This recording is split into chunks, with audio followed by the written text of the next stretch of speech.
Samantala, nakipagpulong po si Pangulong Noynoy Aquino sa mga opisyal ng NDRRMC kanina at may live report si Pia Arcangel. Pia? Jiggy, pinangunahan nga ni Pangulong Noynoy Aquino ang pulong ng NDRRMC dito sa kanilang tanggapan sa Camp Aguinaldo. At humingi siya dito ng update at report mula sa iba't ibang ahensya ng gobyerno, particular na mula sa MMDA, sa Pag-asa at sa PNP. At sa kanyang paghinga ng update ay medyo hindi naging satisfied ang ating Pangulo sa naging report ng Pag-asa. Hindi nga kasi nila maitukoy o maisabi ng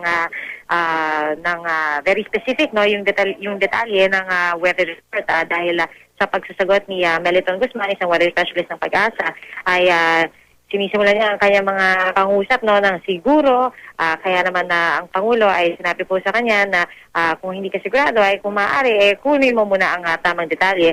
At sa puntang ito ay lumabas ng briefing room si Guzman para makipag-usap sa iba pang mga taga-Pag-asa. At pagbalik ay saka nagbigay ng iba pang detalye sa briefing ng Pangulo. At ito nga ay hanggang sa mga oras na ito ay nananatili pa rin ang Pangulo dito sa NDRRMC at siya nga ay dapat pupunta sana sa dalawang evacuation center para mamigay ng relief goods, pero dahil na rin biglang bumuhos ang ulan ay nagpasya na ang Pangulo pati na ang kanyang mga miyembro ng gabinete na ipagpatuloy na lamang ito bukas at baka lalo pa raw silang makaabala sa mga kababayan nating nasa lanta ng baha. Jiggy? Maraming salamat, Pia Arcangel.